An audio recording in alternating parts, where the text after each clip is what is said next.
Okay? Okay.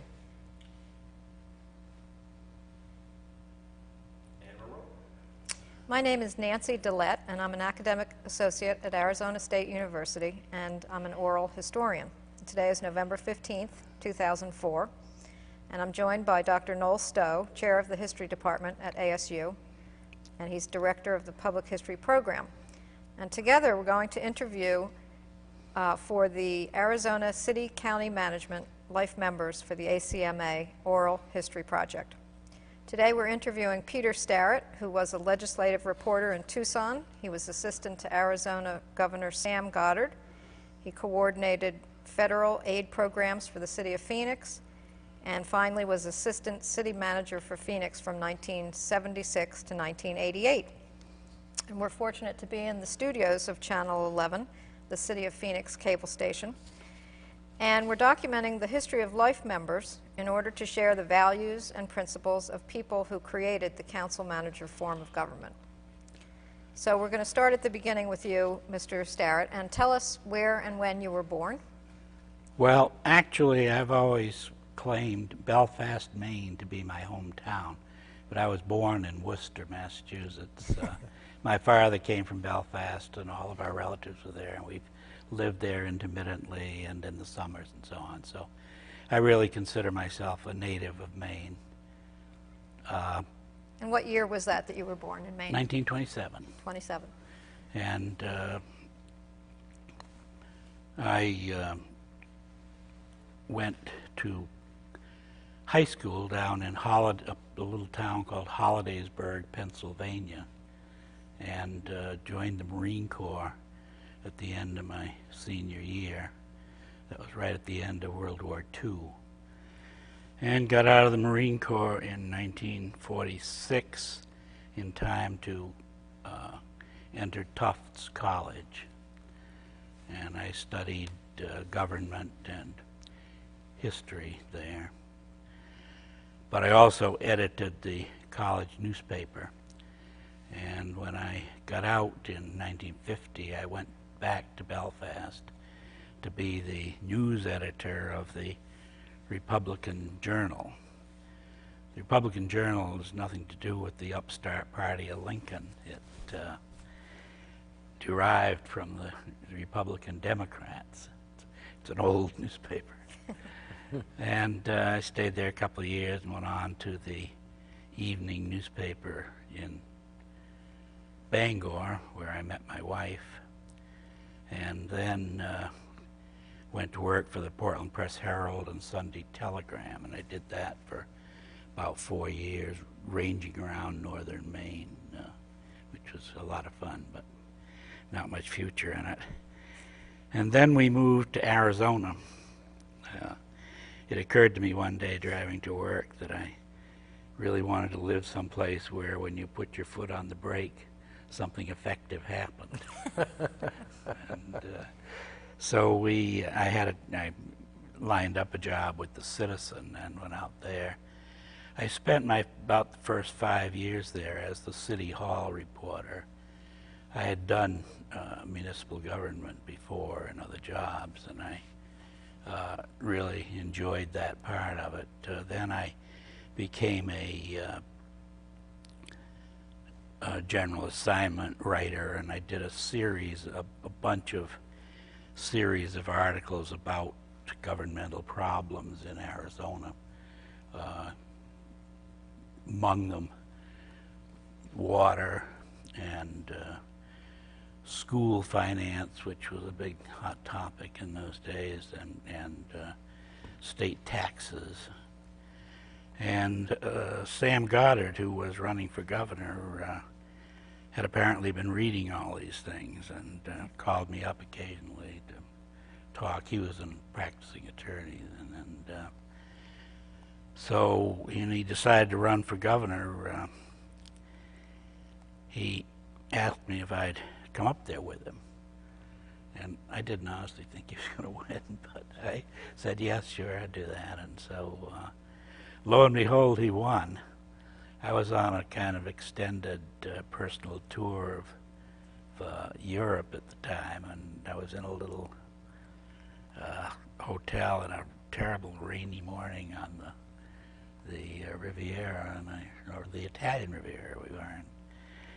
Heard through this crackly little radio I had, and in Arizona, an unknown named Sam Goddard beat the former Attorney General of the United States. And I said, oops, to my wife, there's something I ought to tell you.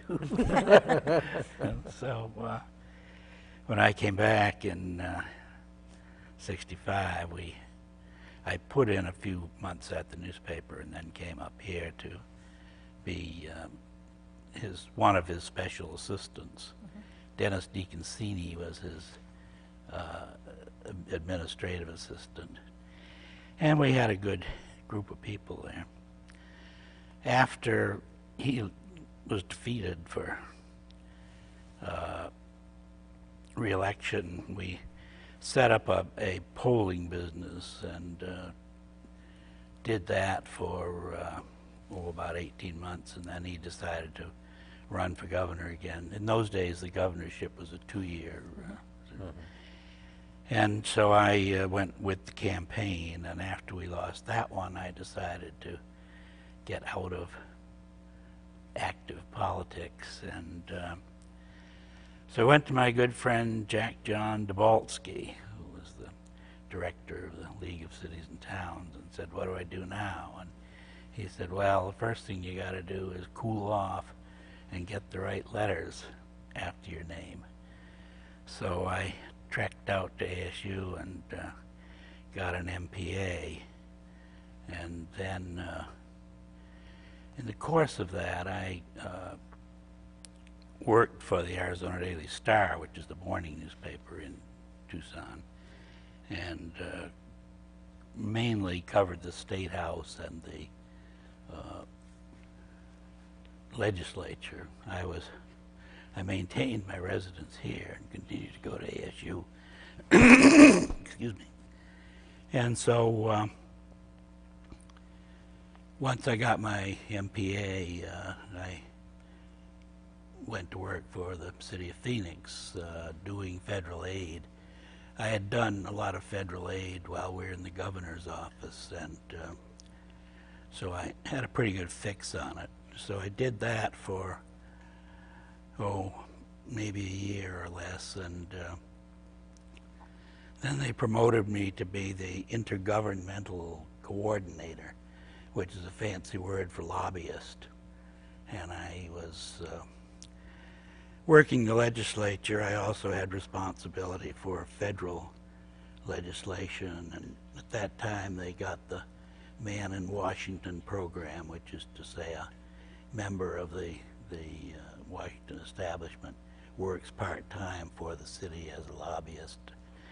My job was to coordinate with him and also to maintain relationships with all the other cities through MAG and through the Association of Cities and so on. And I did that for about 5 years. The federal aid function became a little section of that intergovernmental setup. Excuse me. So John Wentz, who was the city manager, got into difficulty with the council, and I don't think Mayor Burrow was helping him very much, but about the time that Margaret Hance became mayor, the council determined that John Wentz was going to have to go, and so he'd been there 5 to 6 years. So when he left, Marvin Andrews, who was the assistant city manager and had been there as an assistant of one kind or another since I think about 56 or so, became the acting city manager, and the council did a nationwide search and decided what they had was the best manager they could find, so they hired Marvin. He did an office-wide search and hired me to replace him as assistant manager. I had been doing that on an interim basis while they were doing all this searching. So that, as you said, that was 76. And I went to work for the city in 1970, by the way, so I had put in about 6 years. But, and I really, because I had my MPA, I had worked with cities so much in the newspaper business that I often knew more about the politics of what we were doing than some of the bright young kids out of school did. And so I operated rather easily as the assistant city manager. The Phoenix City Charter establishes a city manager who has certain powers, and you're pretty familiar with those, and an assistant manager who has the same powers. The only difference between the Marvin Andrews and I is that he could fire me and I couldn't fire him, but otherwise the assistant manager has all the authority. So I worked with some departments and backstopped Marvin, and we eventually developed a system. A city as large as Phoenix is a whale of a job for a city manager in the classic sense. So he developed a system where he saved his time principally for working with the council, because he knew he was going to have to do that or he wasn't going to survive, and the mayor, and concentrating on city development and on budgets, because the money is a very important thing in there, and left all the job of stomping out brush fires to the assistant manager. So I was kind of the straw boss from day to day, and the deputy managers and department heads would come to me. Marvin always retained direct control of the police department because he'd been in city management long enough to know that you better do that.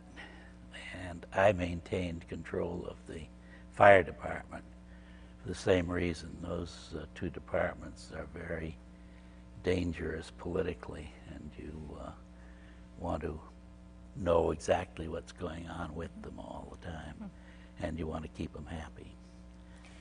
Before you go into more detail about working for the city, let's talk a little bit about that decision that you made. That was a big decision to go from Maine to Tucson. And you talked about the weather aspect of it, Yeah. but what were the conditions that you found here that were surprising, or how was... Well, at that point, Maine was kind of really wasn't going anywhere. It has since, but at that point it didn't offer opportunities. I had gone back to Maine originally because my mother was very ill and my father's job kept him on the road a great deal of the time. And so I was kind of needed there. And so I did that, but I never really had a burning desire to live in Maine. And so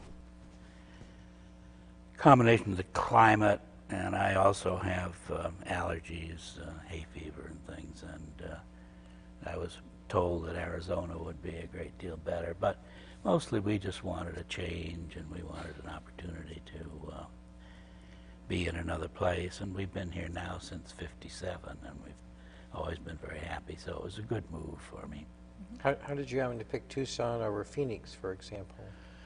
Well, I had a friend from Maine who had settled in Tucson for much the same reasons that I did, and Tucson always appealed to me. Phoenix seemed a little large, so I came out in February of '57, we took a tour, and I talked with the newspapers there, and then we went on to San Diego, and I talked with them, and then we went up to well, we kind of touched a few towns in California.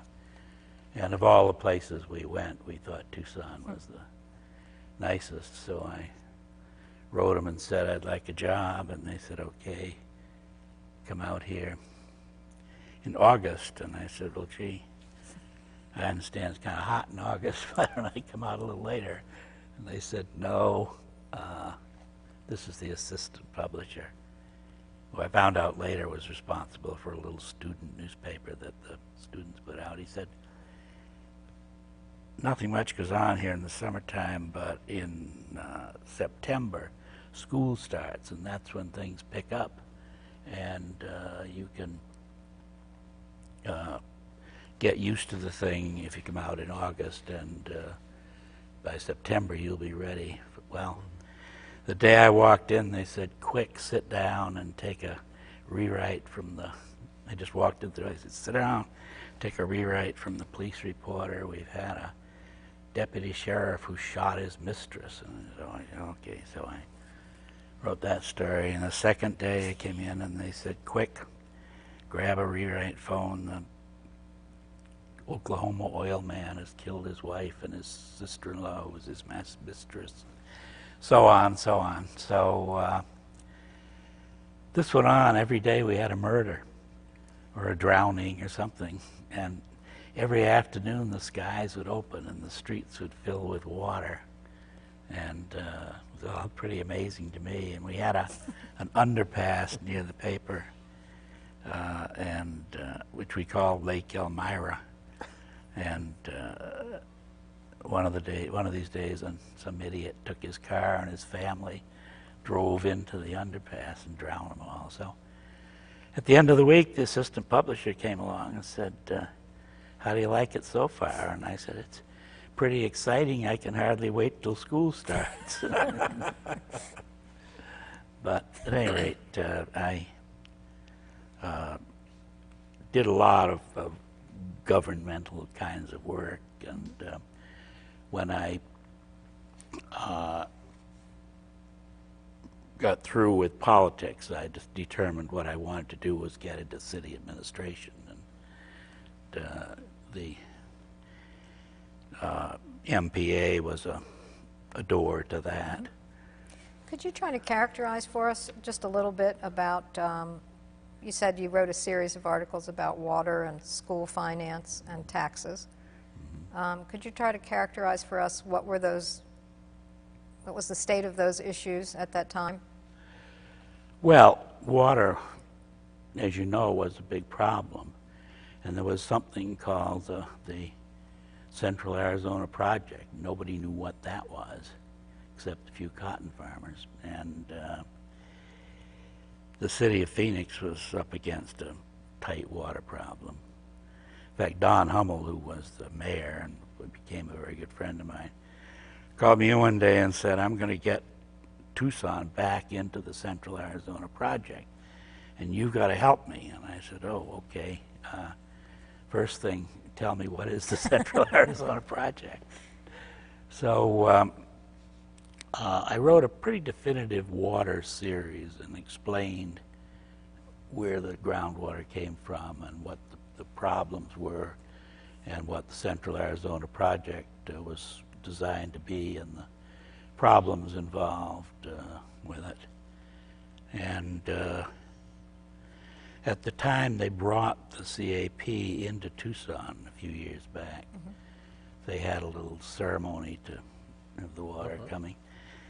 And they invited me down to speak to the group, and they asked me for a copy of this series because they wanted to put it into a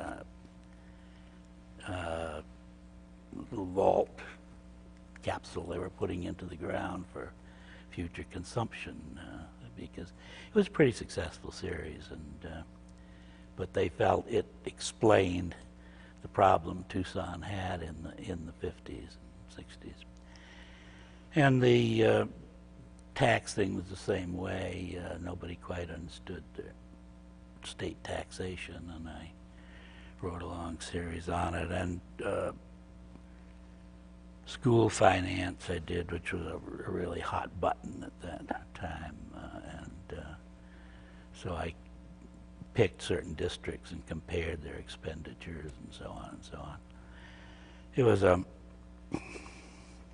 very scholastic kind of thing, and surprisingly had pretty good readership. But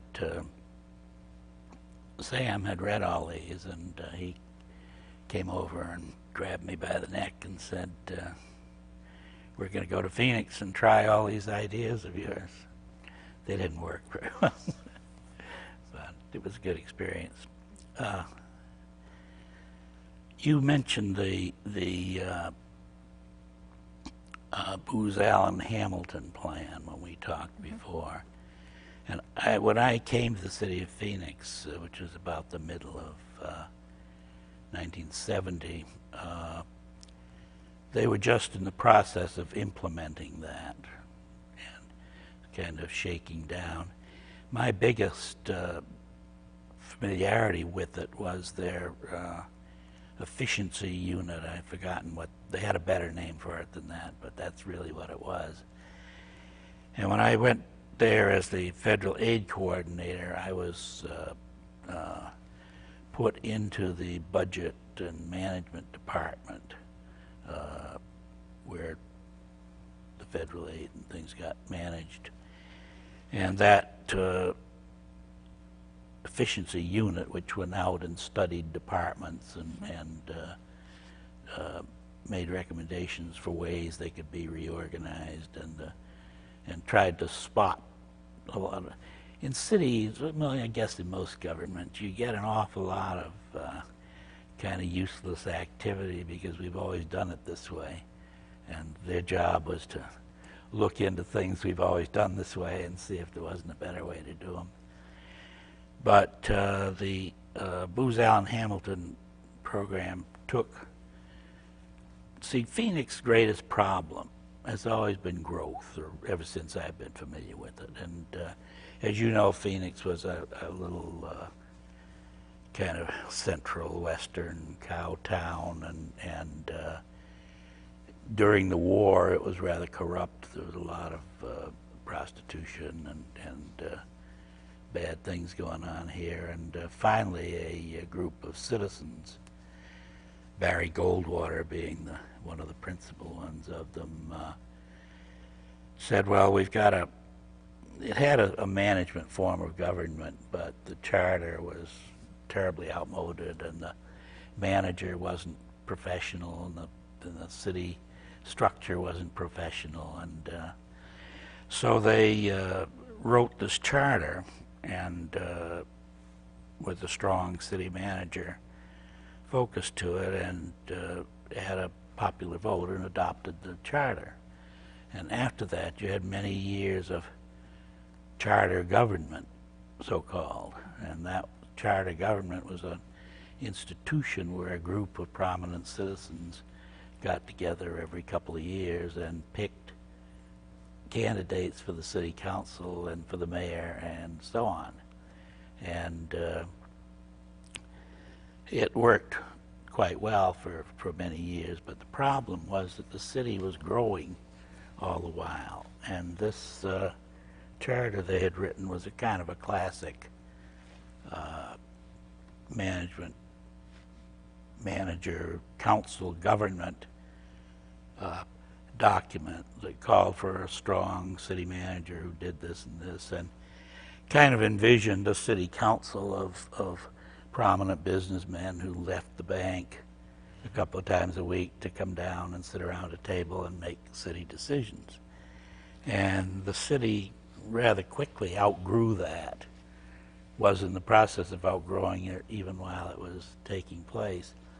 So he had a transition from those charter government days into a pretty large city in the 60s and 70s and so on. And so the city management realized all this, and they went out and hired Booz Allen and Hamilton, who were very prominent consultants, to come in and do a reorganization study for them. And at that time, one of the big problems was that you had departments that really were more than the city manager could control, and the assistant city manager was the only thing he had to turn to, and it just wasn't enough administrative structure. So they recommended a group of deputies, each of them having an area of influence, so the manager and the council chose people, principally people who were on hand there, to be deputies, and they then were assigned groups of departments that fell into their area of activity, which is a good plan. I want to stop you just for a second, and because we have a chart here of the what was then the plan of overall administration for the city in 1969.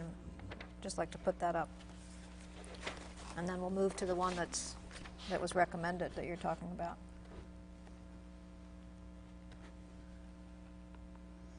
So this one has the city manager, the assistant city manager, and I recall one deputy in 1969. Well, there was one assistant to the city manager who really operated as a deputy, but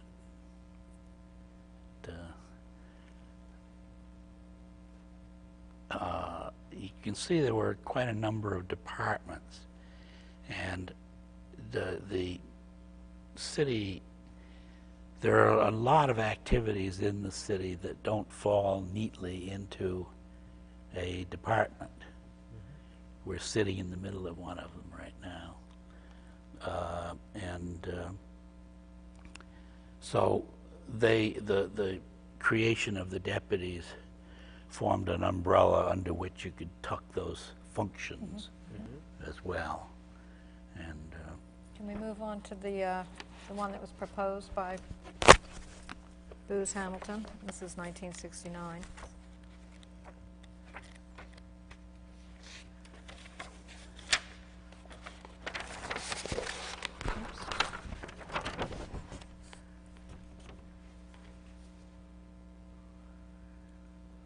So you can see there's a bunching of departments under each of these sub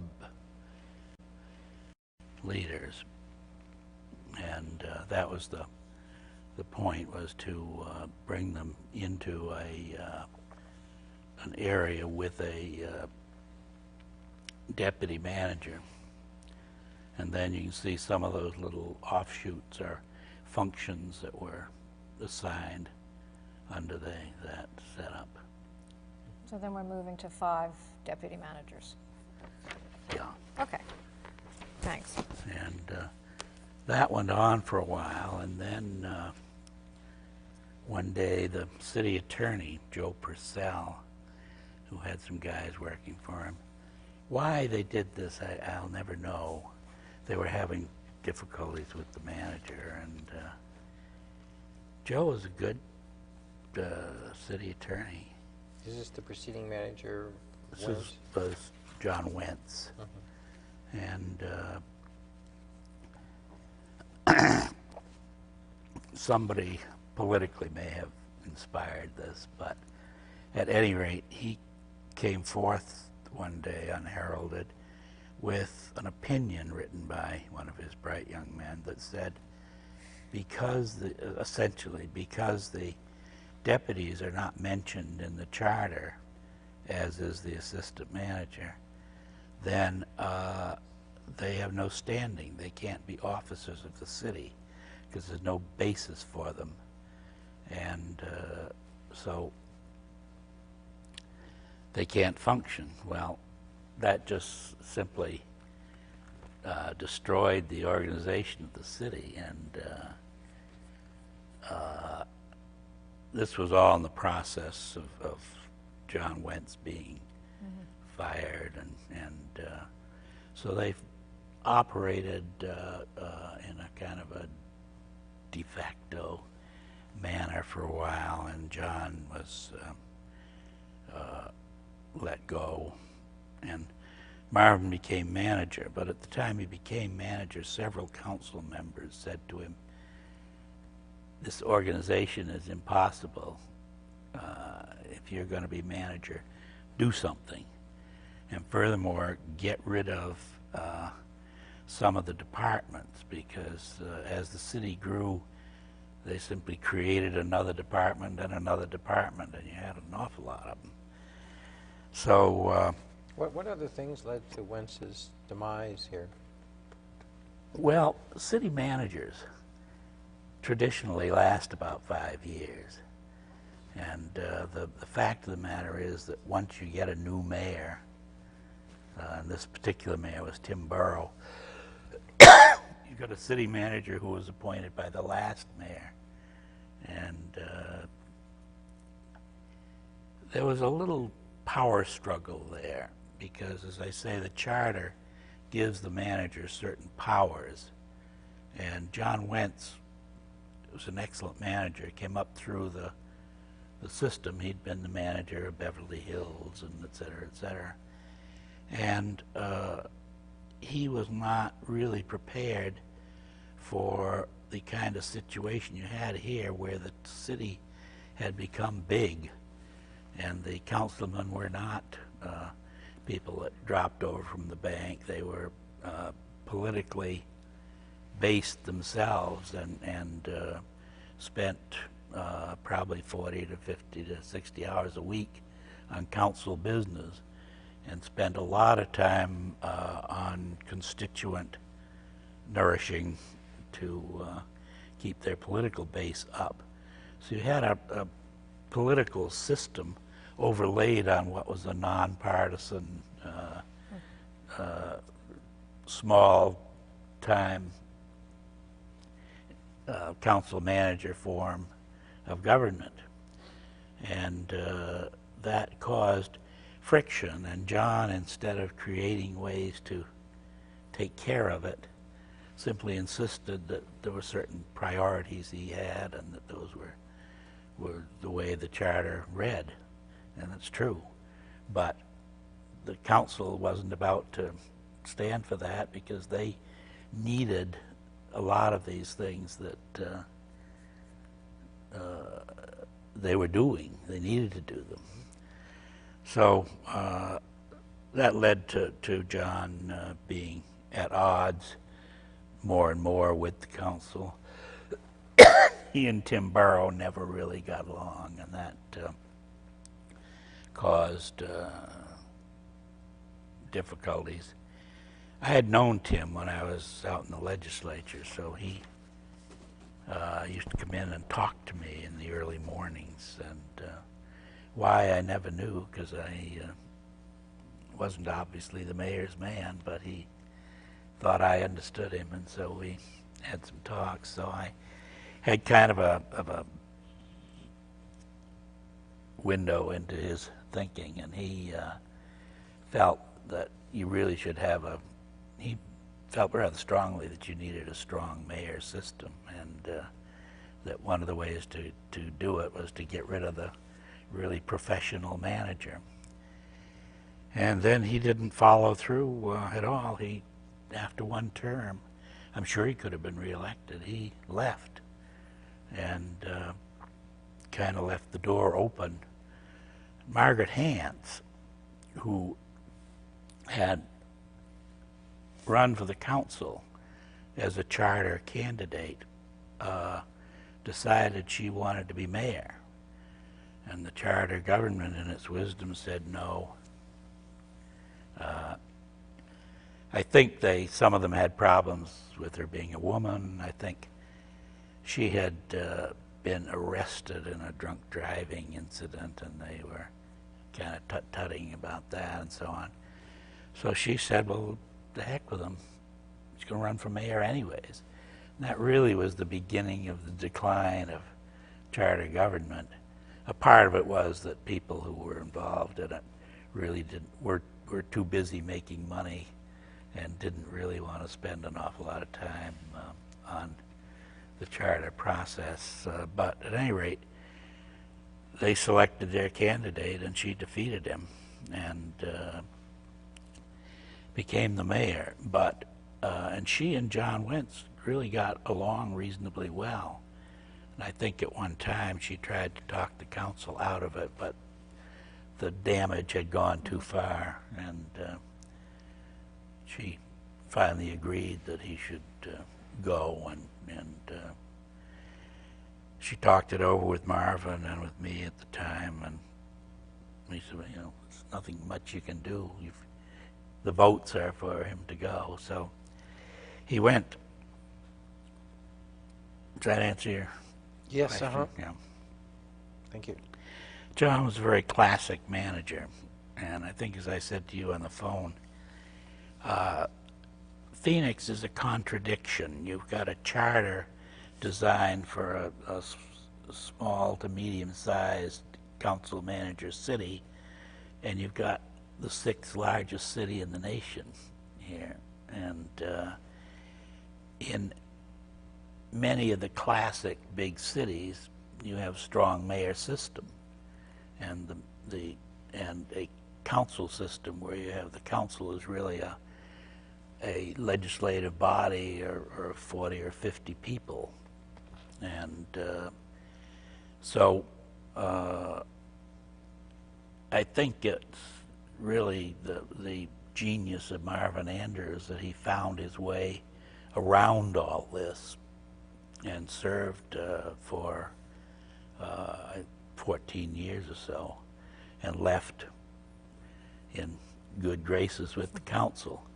And that is pretty good, because they say this is a climate in which managers last about 5 years and go on their way, and councils want somebody of their own choosing. But he did that very carefully, and as I said earlier, one of the things he did was to spend time with individual councilmen and with the mayor, whereas other managers were just too busy to do that. And that was where he used me to do a lot of the routine things. And one of my jobs was the preparation of the agenda for the council meetings, not the big formal council meeting, because that was pretty much all legal stuff, but the policy sessions. And we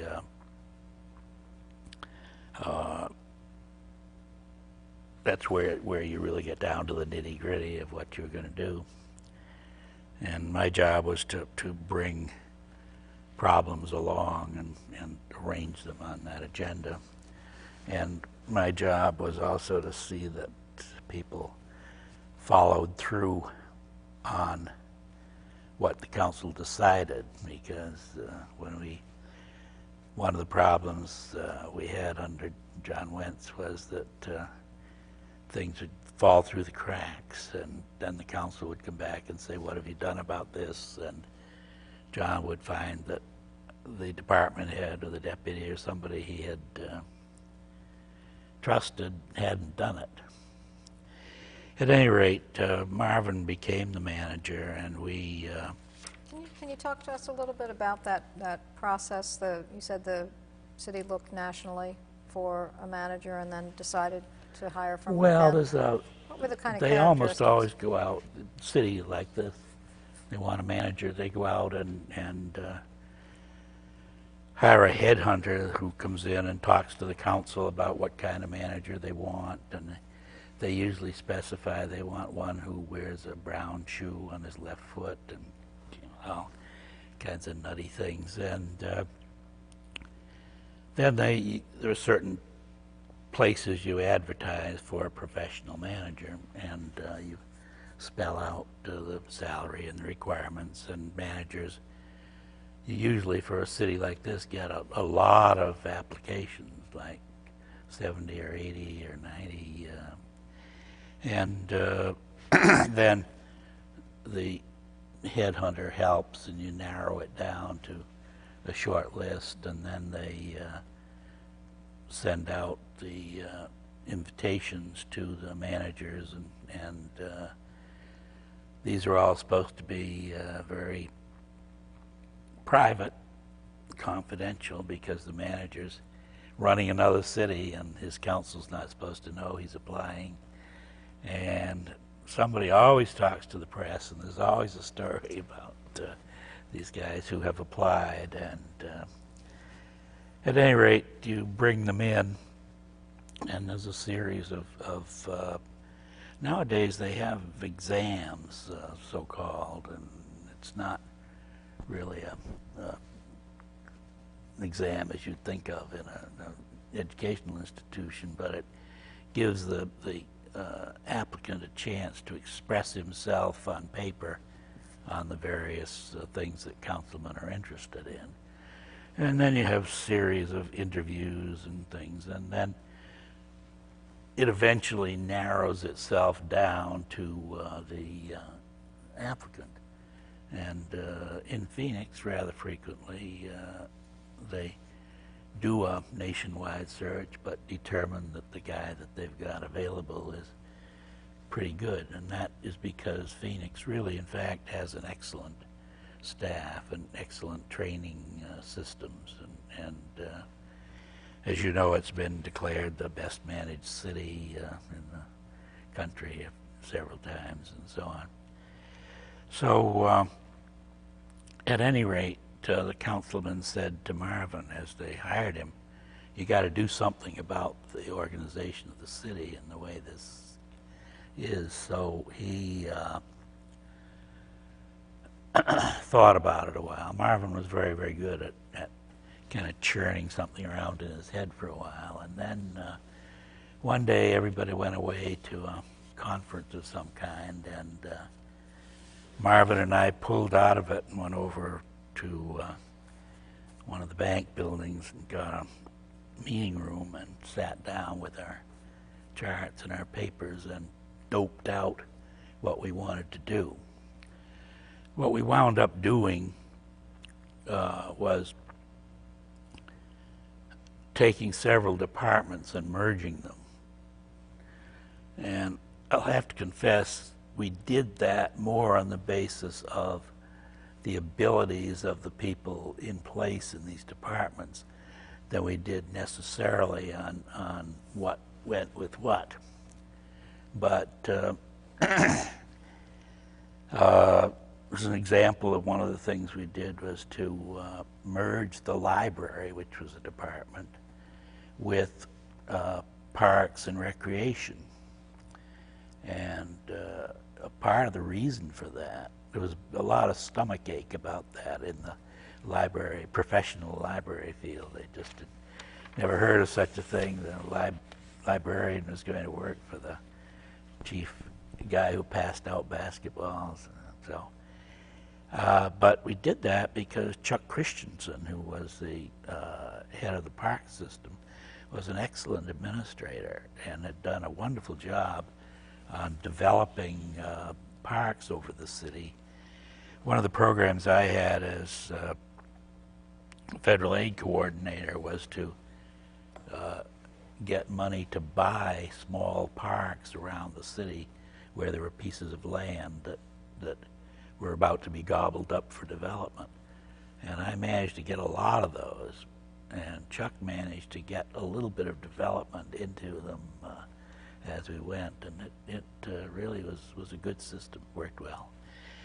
So we did several.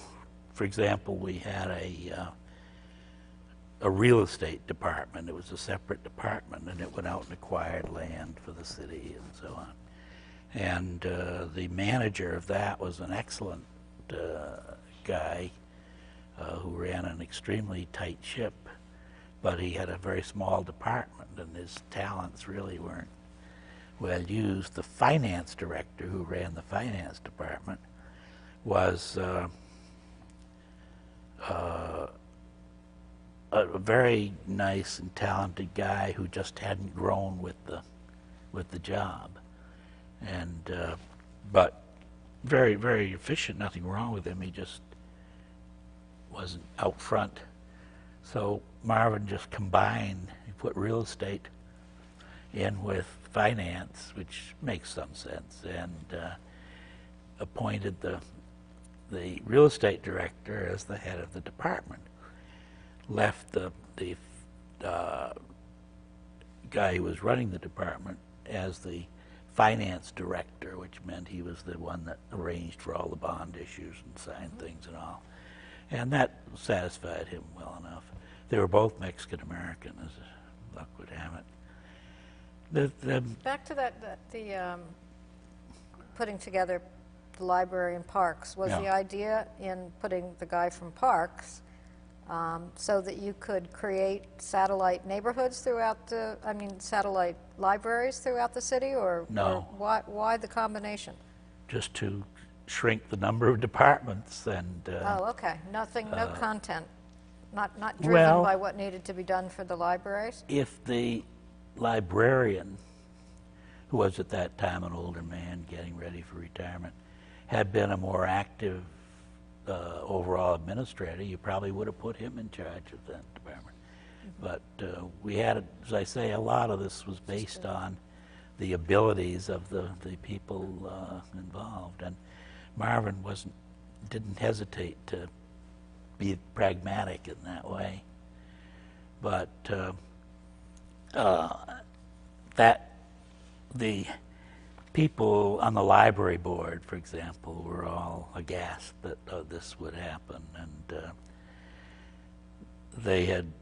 there were rumors. They were saying, well, you know, this guy is just a basketball player, and he doesn't know anything about books and so on.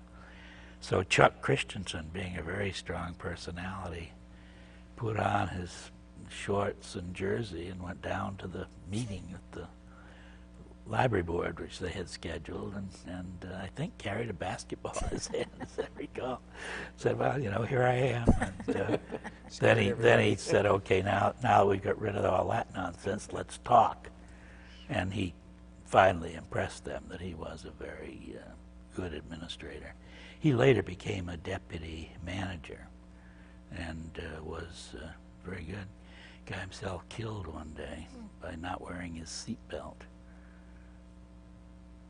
Tragic. So we did reorganize the city at that time, and the reorganization, for the most part, was pretty successful.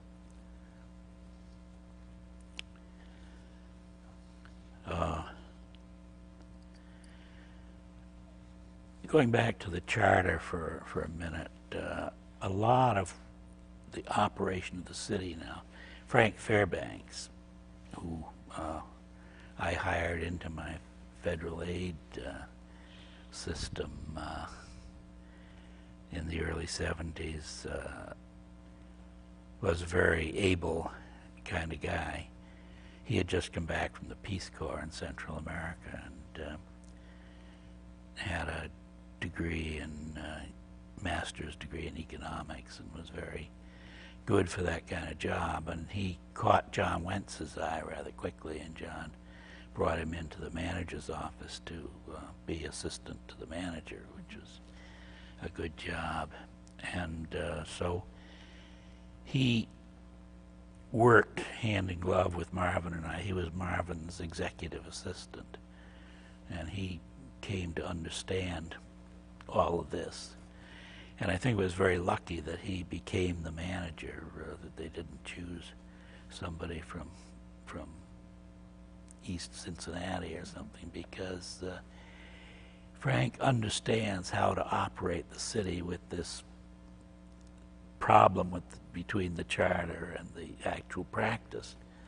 And there's nothing illegal about the way it's done. It's just that it takes some creativity to handle it. And Frank is very good at it.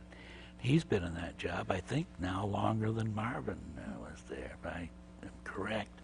Marvin was there about 14 years, and I think Frank has been there pretty close to 15 or 16. He says he's going to retire one of these days, but he's still going strong, and I don't think he'll run into difficulties with the city council. As with most city managers who understand what they're doing, he keeps a very low profile. I think if you ask the average citizen of Phoenix who was the city manager, they would tell you, gee, I think it's Paul Johnson, or gee, it's the mayor or somebody. And Marvin was the same way. Very few people, the business community, knew him because he worked very closely with them, but the average people did not, and that was exactly the way he wanted it. And I have always been very, very low profile. Most city employees didn't know who I was. Can you talk a little bit more about some of Marvin's other characteristics that enabled him to have that longevity and to accomplish what he did? Marvin really liked city administration, and he came here. He had been an assistant in someplace near Chicago. He was born in a town near Chicago, and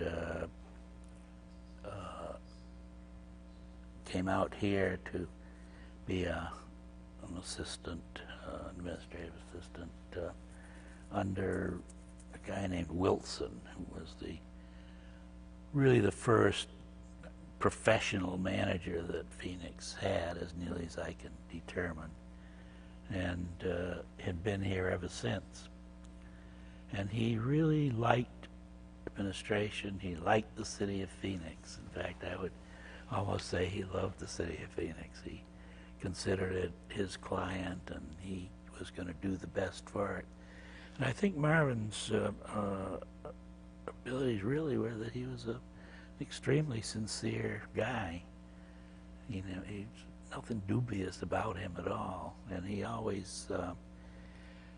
I helped him a lot with my newspaper background because I knew where we were going to have problems and so on. But if something blew up in the administration, I advised him, and he did it without any question. Open the door, let the whole thing out, and then you're done with it. And it's a 2-day story or a 3-day story, and you move on. If you try to sweep it under the rug, it always comes out the other side, or something happens. I've always said when I was in the newspaper business and in government that if more than 5 people do a secret, it wasn't a secret. And most people in government don't understand, as I do because of my newspaper background, how likely it is that you're going to have a leak. People just seem to have a great propensity to tell somebody from the newspaper what they know, and I think it's a matter of ego. You know, look at me, I'm in on a secret. Mm-hmm. And they always swear you to secrecy, and you know that lasts about 38 seconds. And so one of, as I say, Marvin's great strengths in my terms, my thinking, is that he was willing to open the door, mm-hmm. call the press in, tell them all about it, take the rap for it, and move on. We had a terrible incident one time in which a guy in the finance department had been cleverly recycling contracts. They'd pay out, he'd use a voucher to pay out a legitimate contract, and then he would recycle that voucher and sign it again and assign it to a bogus company in Tucson. And they would send the bogus company, which was somebody he knew down there, to a box in Tucson. And this guy would cash it and buy Cougarans with it. and give the guy in the finance department his share of the Cougarans. And this guy was out of state prison. He had operated computers down there.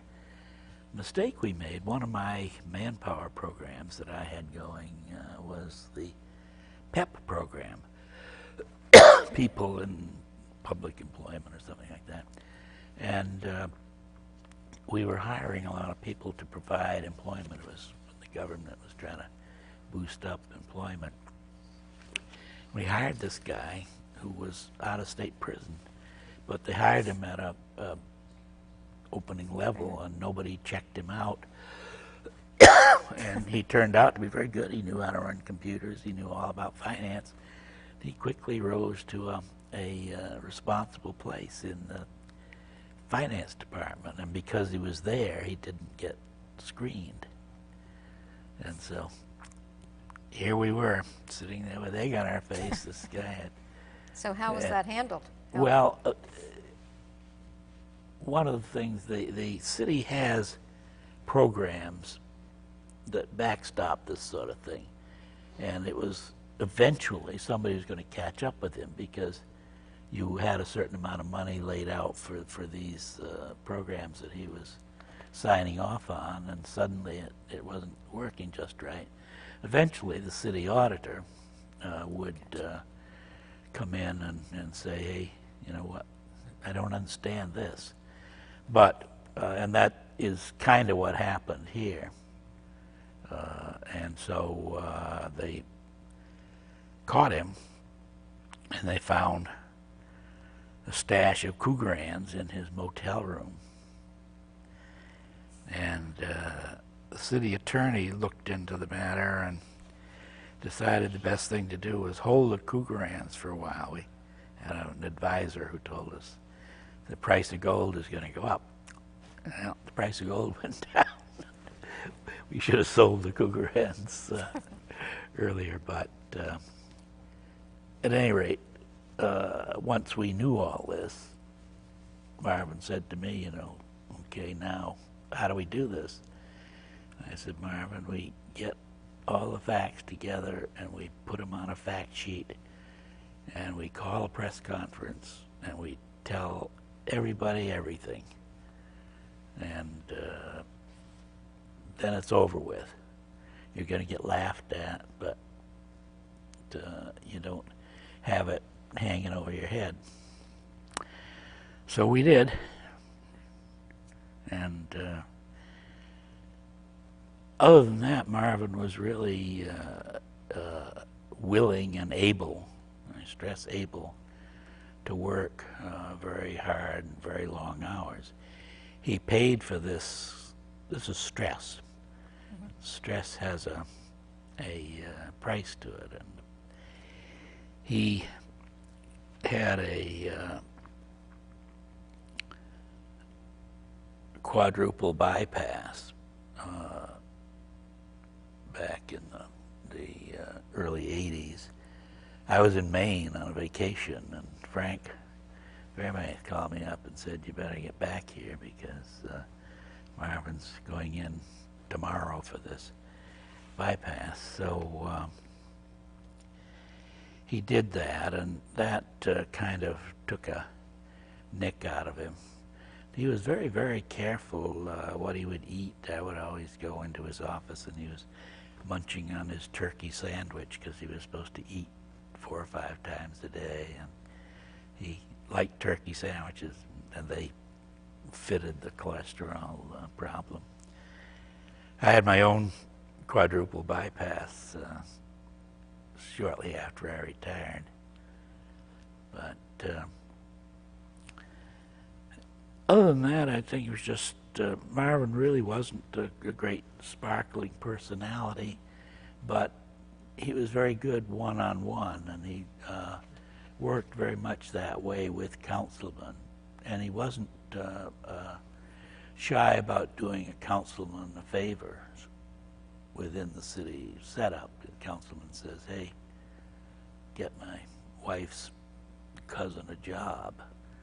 He would call in a personnel person and say what what can we do for this person? And sometimes we could do something, sometimes we couldn't, but other city managers would say, oh, no, you're a councilman, you're not supposed to have anything to do with city employment.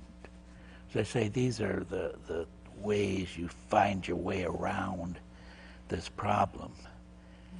I think, and when Marvin, of course, didn't want the district system, obviously, but once they got it, and Margaret was very good at that, and so was Marvin. Once the people had voted, we had no resistance at all concerning the district system. We sat around and said, okay, the people say they want a district system. We're going to have the best district system we can have. And we took C.A. Howlett, who was Margaret's assistant at that time. He's now a vice president of the airline. And Jack Tevlin, who was the assistant to the council at that time, later became a deputy and so on. Two very bright guys, and they went over to a college in California, the name of which has escaped me, but they had developed a system where they could put data into a computer and have the computer draw lines for them. And, you know, I'm talking now about 50 different tries till you get it right. But they went over there and did all that and came back with, and it's very, very complicated because you got the Department of Justice looking over your shoulder. And anytime you draw a line, they're apt to come in and say, well, now, wait a minute, you excluded X minority people, and you can't do that. And so it's not an easy job at all to draw the district lines. And fortunately, we didn't have any consideration of residency. The original document that the people adopted didn't say anything about residency. One of the problems with reapportionment is that they're always trying to draw lines that include the incumbent, and so they didn't have that problem. But it went seamlessly, surprisingly, and they came out with what I considered to be a pretty good district map. And then the next election was with the district system, and that's the election in which Terry Goddard was elected mayor. Margaret retired at that point. In the process of making that transition, you've indicated that, you know, once the decision was made, then people just moved forward with it. But what was the initial response of the mayor and the city council members to this idea? What kind of positions? Well, I don't think the mayor and council members liked it very much, but I think they kind of said, well, you know, it was coming anyways. I think there'd been a lot of discussion about it. But the point I was making to you is that this professional staff, from the manager on down, never tried to resist it or alter it or do anything. They went along with the letter and the spirit of it and got it set up.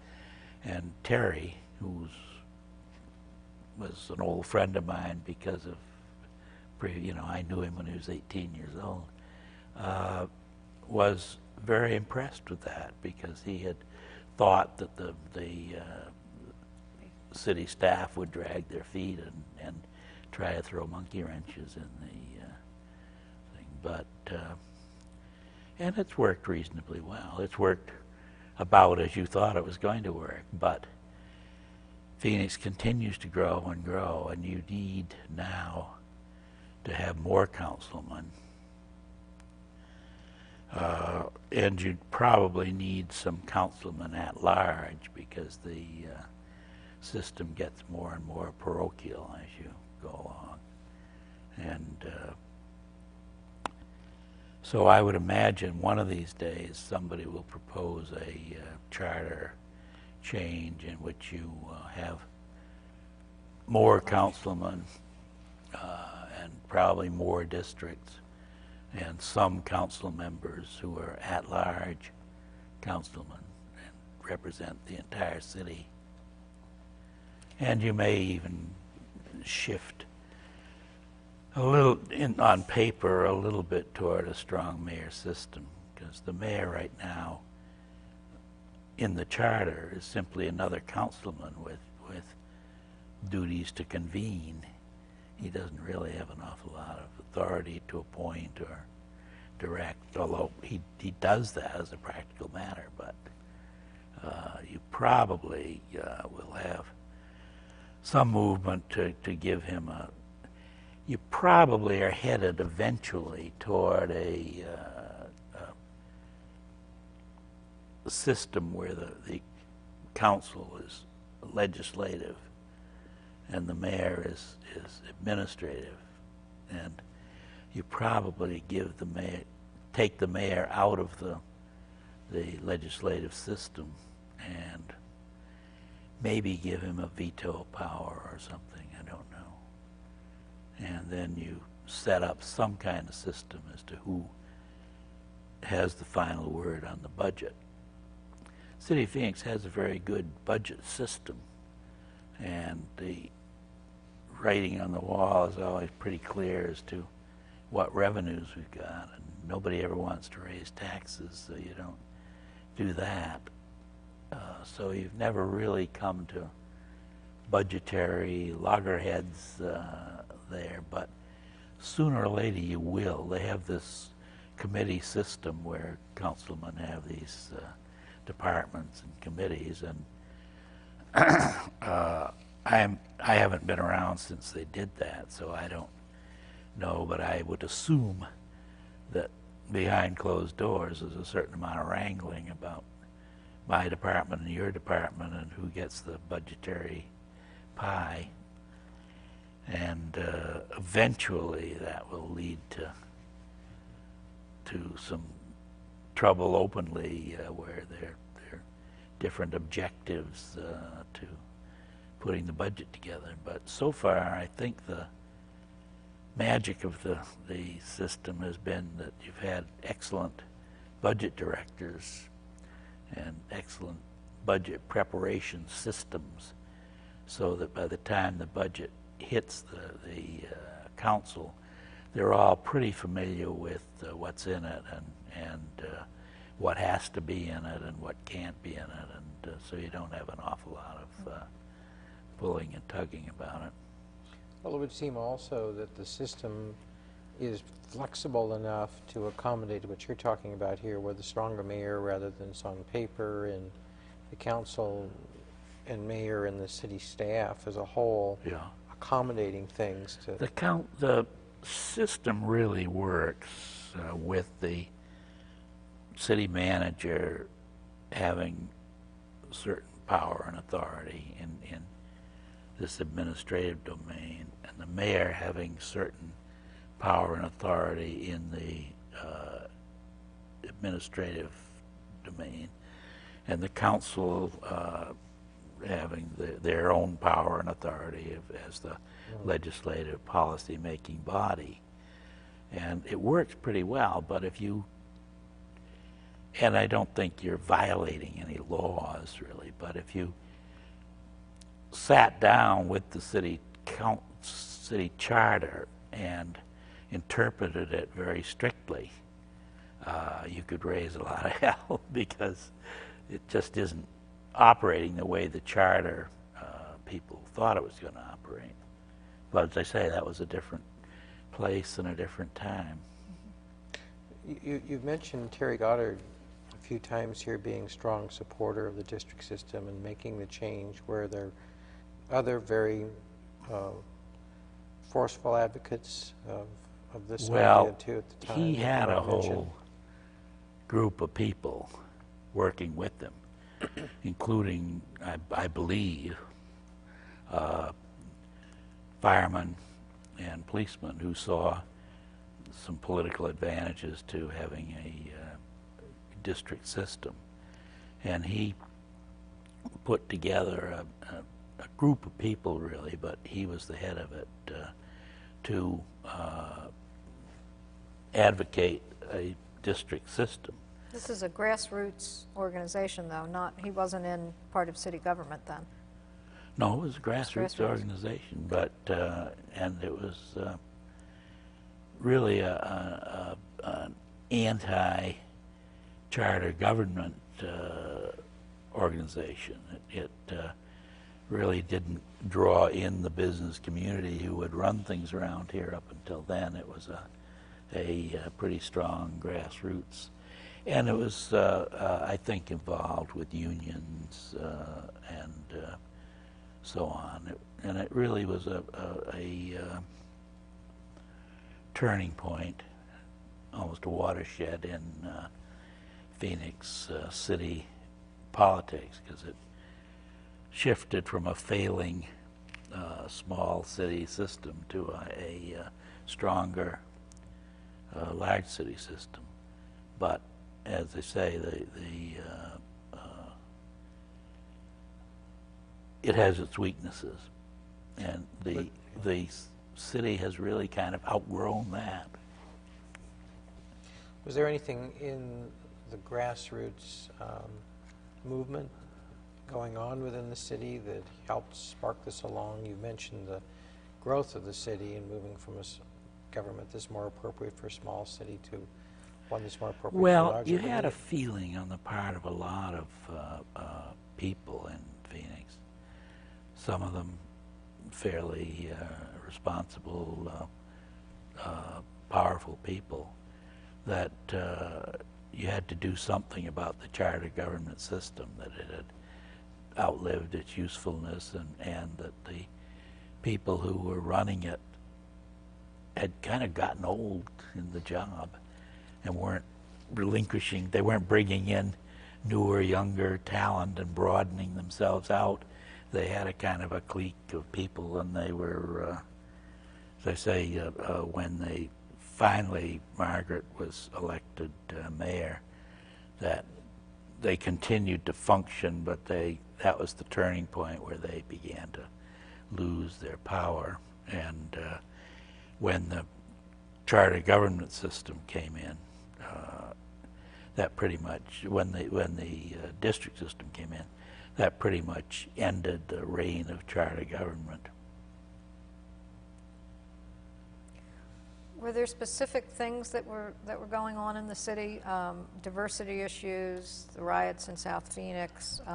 What kinds of things were people pointing to say the charter government system was not able to remain in place, and that it needed to go to a district system?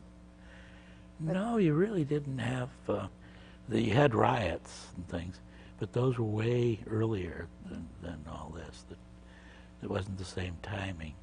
And I don't think the district system was based to any degree on minorities demanding their piece or anything. It was more a grassroots, probably more democratic problem of people kind of over the city feeling that charter government had outlived its usefulness. And the district, many people wanted the district system because they weren't, all the councilmen kind of lived up north, and if you lived down south, wasn't anybody you could go talk to. And it was kind of hard to talk to your councilman because they said, well, you know, I can't be worried too much about Sunny Slope. I've got to worry about the rest of the city, and so on.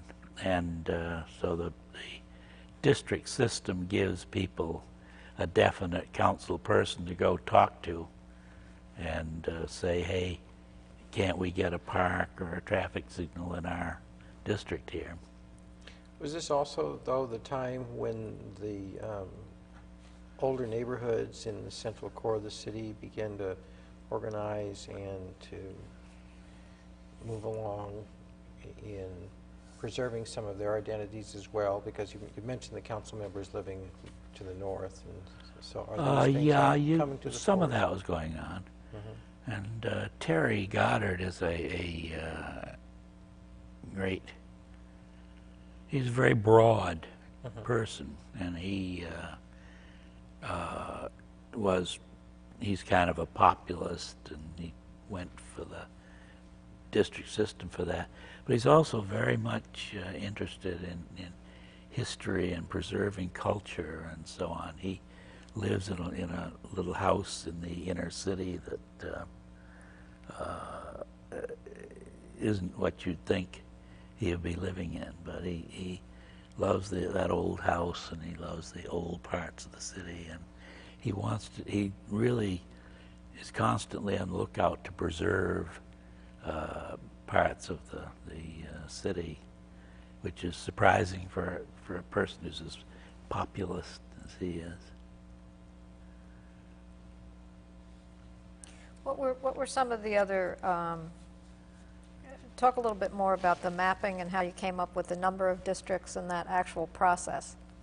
Well, I think if I recall correctly, and I haven't read it in years, the proposition that the people voted on specified 8 districts and used the common language of saying, you know, they will be approximately equal in population, and et cetera, which is you pluck out of the textbook, so there wasn't much question as to what the districts were supposed to be and how many there were supposed to be and so on. That was all spelled out. The question was, where are they going to be? And the charter amendment didn't say that. So we had to create that. We also got a lot of help on how you deal with this.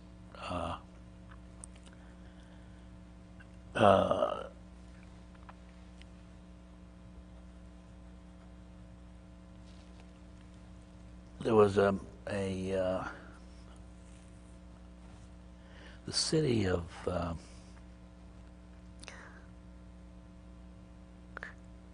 I get a blank. I'm sorry. A Texas city had gone through this, and the manager of that city was a young guy named Lou Fox, who I had known quite well through the urban consortium and things I've been doing with. So we invited him over here to tell us the pitfalls of transition, and we took our executive staff, as we did once a year, off to a retreat. This particular one was out in Cave Creek, and used that as the topic of that retreat. And Lou came and made presentations, and then talked to different interest groups there and all. It was extremely helpful. He kind of laid out San Antonio is the name of the city I'm trying to think of. He pretty much helped us lay out a roadmap as to how we're going to do this thing, and that helped. But as I say, it was seamless, and it could have been a problem. But Margaret kind of threw her hands in the air and said, "Do it," and Marvin and I and others, CA, Jack Tevlin and all, decided from the start that we weren't going to monkey around with this thing. We were going to do it. Mm-hmm.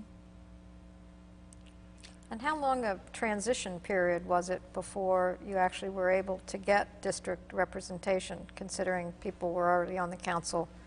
Well, there was a council election coming up, and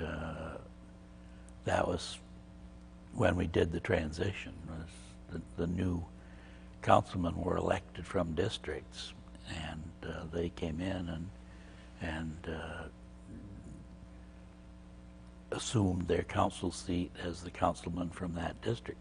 Now, some of them were people already on the council who were in position to run for re-election.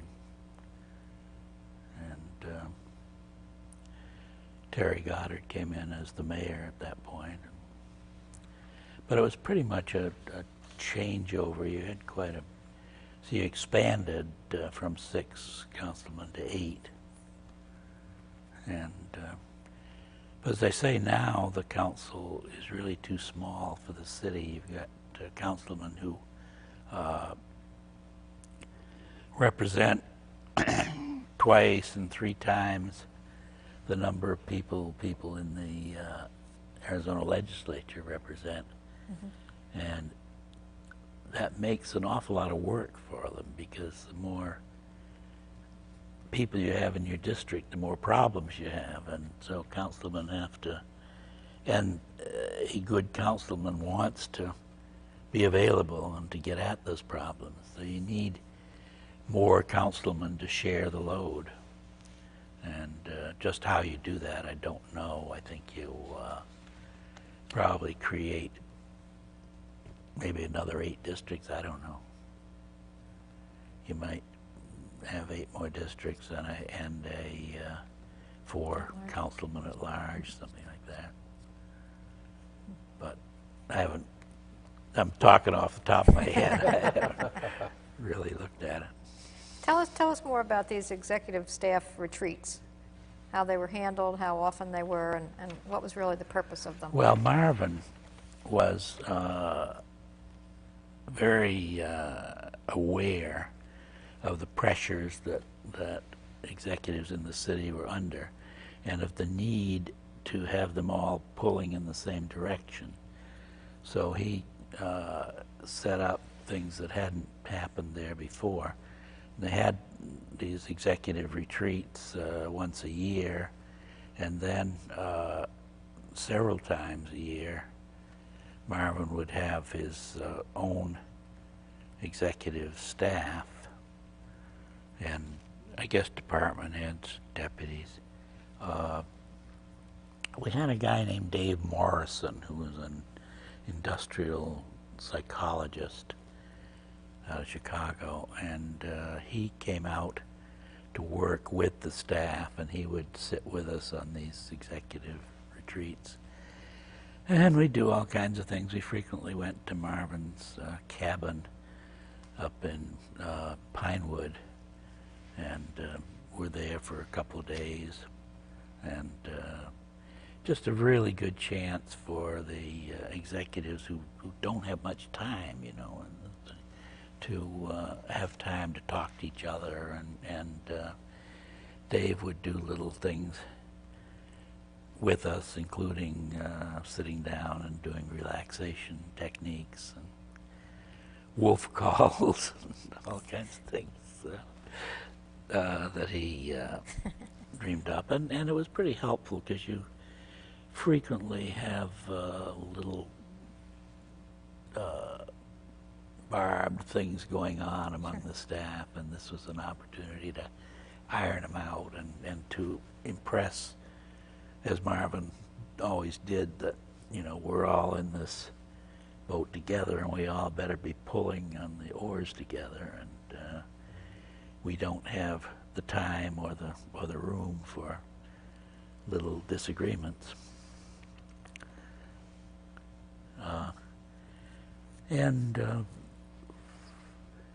I think it paid off. I don't know if Frank is doing that now or not. I haven't heard anything about it. But there was one matter that I didn't finish up with on the deputies. I told you the city attorney declared that the deputies couldn't exist. So our problem when we did our own reorganization was how do you get somebody in that intermediary position to control departments, because the manager can't do all of it. and you can't have that many departments reporting to the manager. And the classic answer to that, there are two really classic answers. One is to make intermediary managers, which is the deputy level. The other is to create super departments where you sweep 4 or 5 functions that are like each other into one system and have a very strong department head, and then these other functions become divisions, and that department head becomes a little manager of his own. And Marvin didn't really like that system so much because it puts a lot of stress on one guy, and sometimes you get somebody who becomes very powerful and begins to, particularly in the public safety area, begins to challenge the authority of the manager. So we really needed the deputies who were responsible directly to the manager.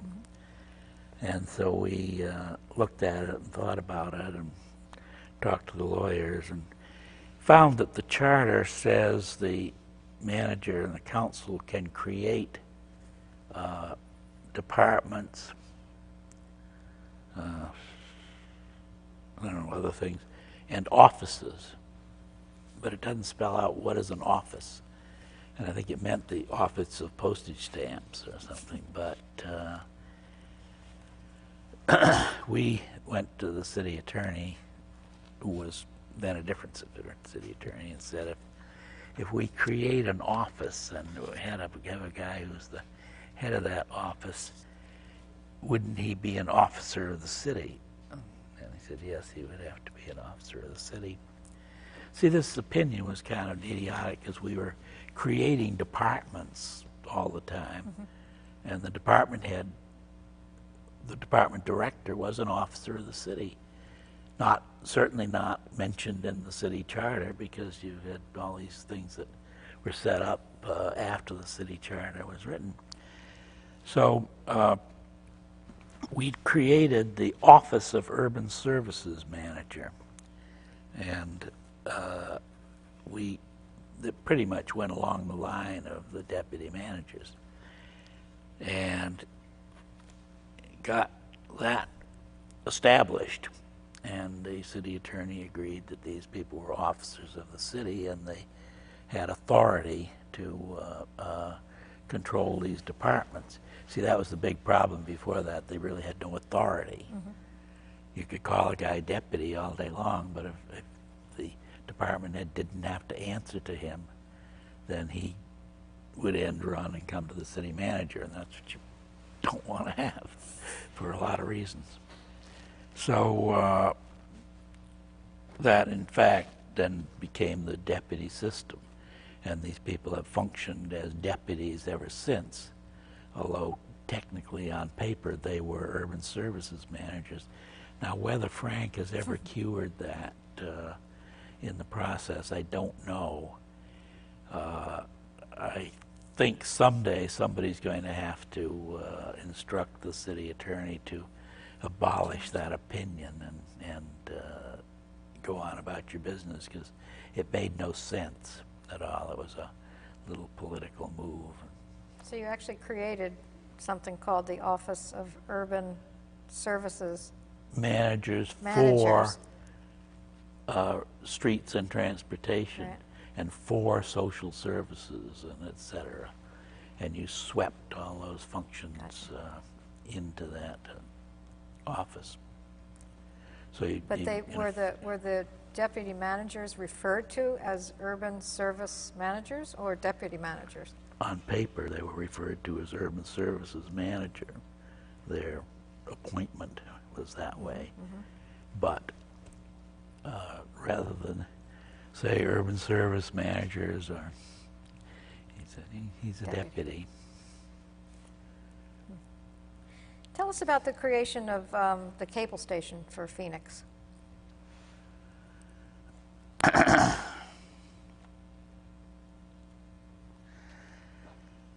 don't really remember too much about that. When they allocated the channels around here, they dedicated a channel for municipal use. And I think it just sat there for a little while, and then I got together with Bill Herman, who was at that time the public information officer, and we said, well, we need to do something.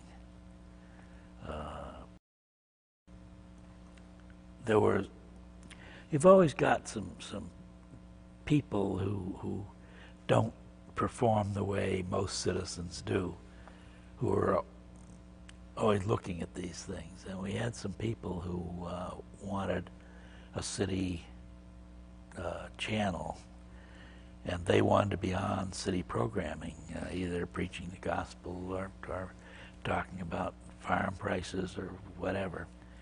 And so I think the feds didn't care for a vacuum there. They wanted something going on, and we were afraid that if we didn't do something about it, that they were going to declare an open channel, and which you have now in one of these channels, where people can come and talk forever on a TV channel. But so we decided there were certain uses that it could use, and Bill set it up under his little wing, and we had a lady, whose name I can't remember, who was running it for a while, and it had its problems and all. And when Terry came in, he wanted more. He wanted the policy section to become a big dog and pony show. Up until that time, we'd always kind of swept it under the rug, and people knew what was happening and they could come do it. But so he and the council decided they wanted to be on TV. So we set up a whole, at that time, Mark had come in and was the public information officer. Bill had retired, and Mark was a lot more interested in those. Bill was a media print man. He came from the newspapers, and he really didn't think in terms of anything but media print. But Mark had a much broader outlook, and he had been the information officer for I think, University of Nevada over in Las Vegas. What was his last name? Mark Hughes. Hughes. His father had been a very prominent public relations man around the city. I can't remember his name, but Mark had grown up here, had worked for the Republic, and gone to ASU, and then had gone over there for a number of years, but he was anxious to get back here. So I hired him when Bill left. But we then devised a system of televising the council meetings on Channel 11, and that's still going on. But it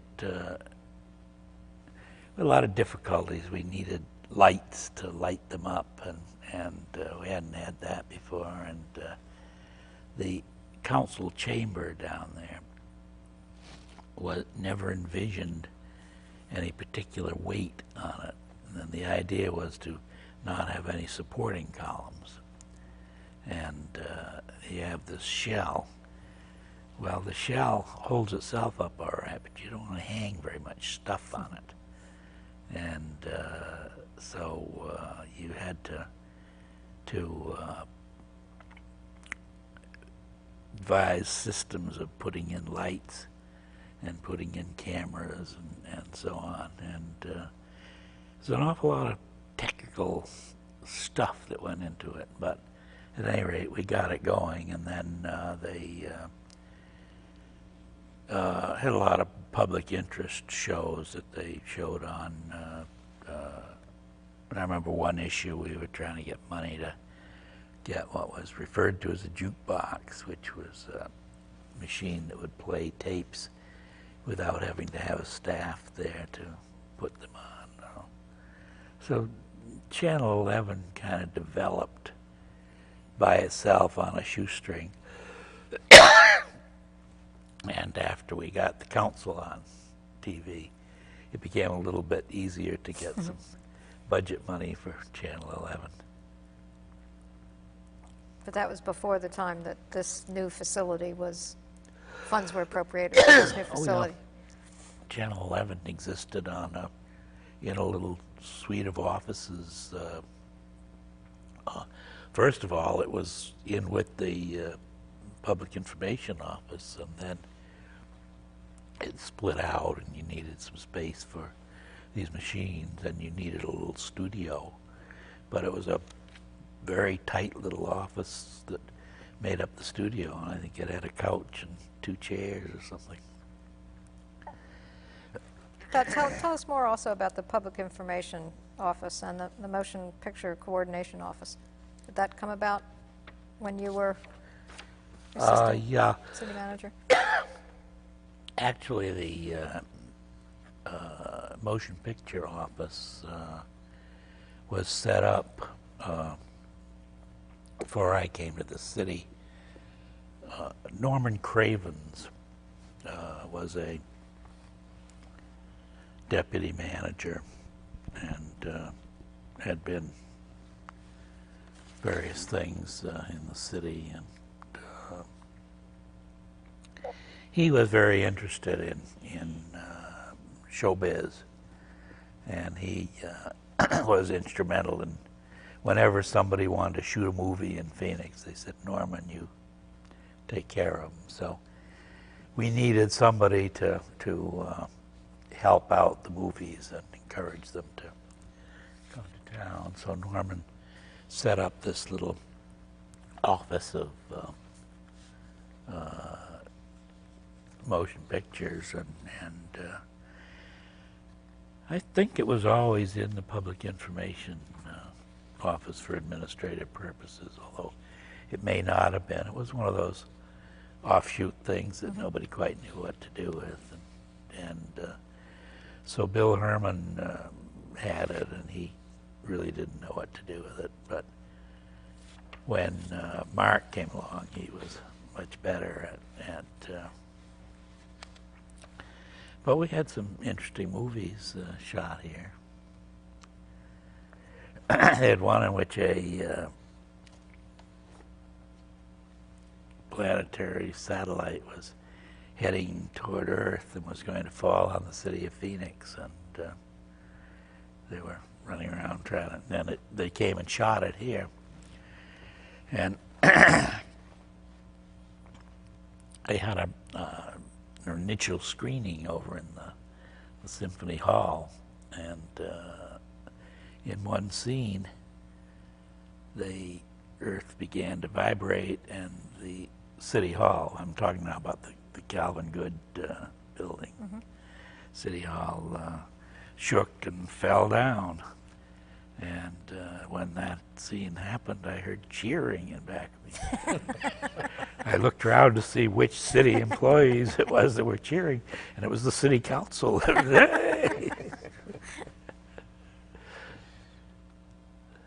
How about tell us, you also were in charge of the intergovernmental programs.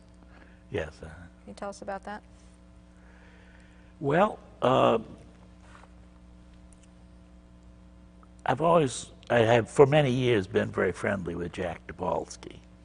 And when I was in the governor's office, he invited me to come in and sit in on the what became MAG, which is the managers from the different cities meeting together once a week. They'd never really done that before, and there was a lot of need for that. And so I sat in with them, and I thought it was a good idea, and we kind of worked it out with the state and so on. And so Jack was a part of my going to work for the city of Phoenix. He helped encourage that, and after he'd gotten the right initials after my name and so on. And so almost from the start there, I was working with Jack, and he was encouraging the city to have an intergovernmental person because he wanted some single place he could go to and say, hey, we've got this problem, what can we do about it? And so eventually they created the Office of Intergovernmental Relations. I was the Intergovernmental Relations Administrator, which is a term they use if they don't know what else to call you. And that cleared the way for me to be a lobbyist and so on. The city had hired lobbyists up until that time, and they were discovering that was less and less effective, not because the lobbyists couldn't work the legislature, but because they didn't understand the city. And so I was the touch point, not only with the legislature, but for the legislature if they wanted a traffic. Legislators always want the city to do this and that and the other thing, and if a legislator wanted a traffic signal, I was the guy they came to, and we either talked them out of it or put up a traffic signal. And so I worked with MAG and with the city managers and the mayors and so on. You had the mayor's meeting, and so my job was to know the agendas of these meetings and brief the Margaret Hance, when she was a councilman, was very interested in that and used to go and represent the mayor at these meetings and so on. And my job was to take her to the meetings and brief her on these agendas and all. And she was very, very good at that. And we would go. She liked to have a drink before dinner, so we would take off from City Hall and stop off somewhere and have a drink, and then go to this dinner of the mayors. Driggs liked that, but it bit into his time, and he liked doing other ceremonial things. He didn't like haggling with other mayors very much. How about the Urban Coalition? How did that work? You're talking about the national? Yeah. Well, the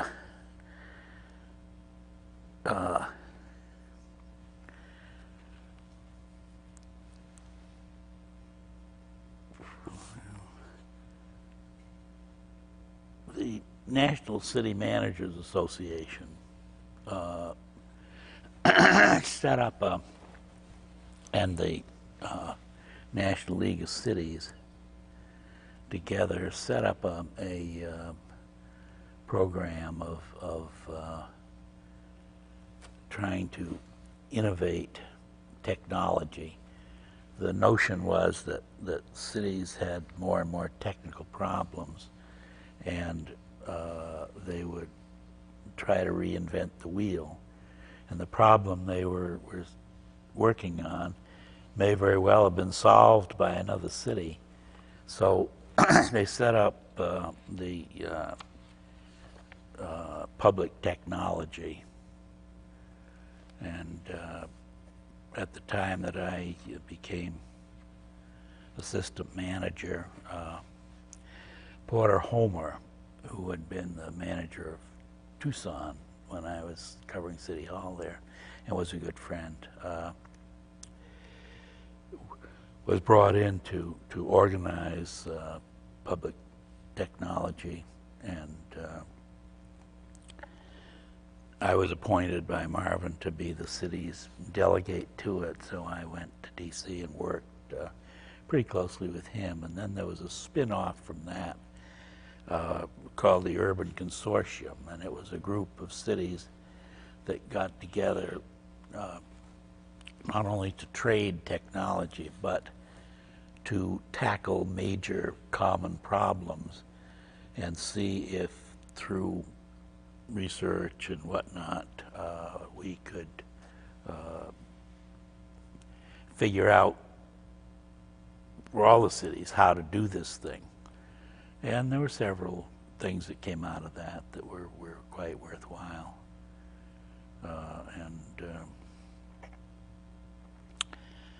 I can't really claim all of them, but a lot of things, a lot of the technology that's in the internet now was originated by public technology, and it's hard to say exactly, you know. Vice President Gore says no, he invented the internet, and I don't know who invented it, but they worked on it. Yeah. And they worked on a lot of this telephone banking systems were developed by them, and they were done for city operations so that you weren't wasting as much time chasing each other around on the telephone. Up until that time, the concept of a telephone message was, I called, call me back. And it finally occurred to somebody, well, frequently all they want to do is tell you something, and if you allow technologically for them to say, well, we got in the shipment and there are 7 whites and 7 blacks, and we got this problem, that you didn't have to chase each other back and forth on the telephone, that the message was received. There were a lot of things like that we worked on that I think worked very well. I was the chairman of the Urban Consortium for 2 or 3 years, and enjoyed it. We contributed the idea of departments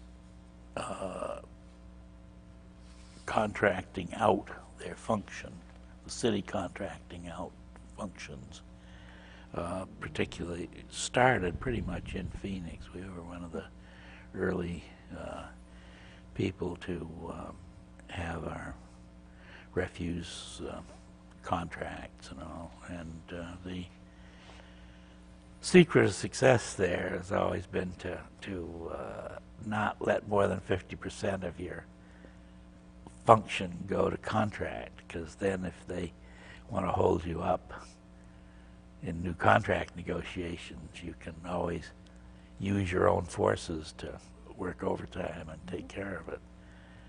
And so we did a lot of the spade work on that, and traded that technology with other cities a great deal. The Urban Consortium set up a very interesting program which worked quite well. They were going to cities and saying, you've got all kinds of electrical motors, particularly in your sewage treatment plant, because sewage treatment involves a lot of movement of air to get through, bubble up through the stuff. And the world now has much more efficient motors than you have, but most cities are always broke, don't have money ahead, and state governments in their wisdom forbid cities to have savings accounts or anything as useful as that. So we set up a system with General Electric where they would study a plant for free, come in and recommend replacement of certain motors, and then finance it, put the motors in place with the city paying them back over a 10-year period or something out of the savings they experienced from these things. Worked beautifully. We did it all over the country. And where did that start here in Phoenix, with a waste management facility? What? This program that General Electric would come in Oh. and study. We had them come in and study our plant, and they said, "No, you're not. You're not that inefficient. It's not worth doing it." Oh, So okay. we never did it here. But a lot of small cities that had been. See, one of the things you have to remember when you're thinking about Phoenix is that Phoenix has done in 50 to 60 years what other cities had 200 and 300 years to do. So that we've created all the infrastructure and the systems and the culture here in that period of time, whereas Boston and Chicago and New York have been there forever. And then if you look at London and Paris, you know, you're talking about centuries. So you've had to do an awful lot of innovative stuff here to do that, particularly in finance. Phoenix is a rather remarkable place considering how quickly it has grown. So you really saw, when coming from Maine in the 60s, a tremendous sort of arc of change. Oh yeah. And in Tucson was a very interesting study of a city growing, and some of the people on the Citizen were very disappointed in me that I wasn't an investigative reporter digging up scandals. And I thought I was doing a wonderful job because I was writing about all the things the city was doing to cope with growth. And I finally said to the editorial writer one day who was pushing all this, "Look, we're building a major American city here. And you're saying, why don't you produce more scandals?" And I said, you know, we'll have some scandals, and we did have some scandals down there. And I said, we can. He didn't like my being friendly with the mayor and the city manager and all, from whom I learned a great deal. And when we had a scandal, I would step back and bring in a general assignment reporter and say, you know, get in there and do it to him. And that way I didn't lose my entree into City Hall. Whether that's right or wrong, I don't know. But We're talking here about growth and innovation and the need to be innovative in financing and use of money. What kind of innovative things are you referring to that got done in this short amount of time, 50, 60 years, that other cities had longer? Well, among other things, cities basically 50, 60 years ago depended mostly on property tax. And the property tax is a hell of a good tax, and I wish we had it, but the Arizona legislature has spent the last 2 decades systematically destroying the property tax as a revenue source. Property tax is a very fair tax because it's based on the value of the properties, but cities have shifted off to sales tax and increasingly to fees. And of course, as you're well aware in your academic work, fees are the worst form of taxation for low-income people, and followed very closely by the sales tax. And businesses don't pay sales tax. don't for the most part pay fees, but people do.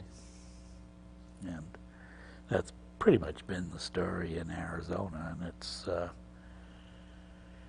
one of these days got to turn around some. If you read Tarleton very often, he's surprisingly, the Republic is supporting a guy who tells the truth and gets away with it. You had a sort of unusual route into city management through the newspaper business. Yes, And for most of the other ACMA life members, they had a different route. And can you talk a little bit about how that served you, the background that you had in covering the legislators Yeah. and also covering news and coming into Well, city government that way? unlike many newspaper men, I never envisioned that I was going to stay in the newspaper business for all of my life. I thought it was a very interesting and exciting thing to do. And when I got into my late 30s and 40s, I thought it was time really to look at another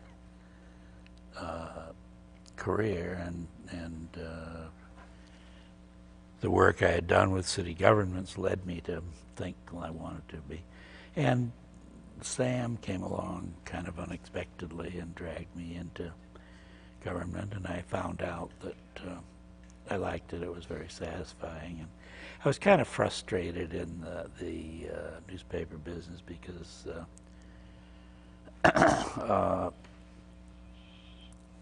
it is a business, and it has a bottom line, and it has a publisher, and the publisher really takes more information and more advice from his friends down at the club than he does from his staff who's out on the beat every day. That's not true of all publishers, but it's true of a lot of them.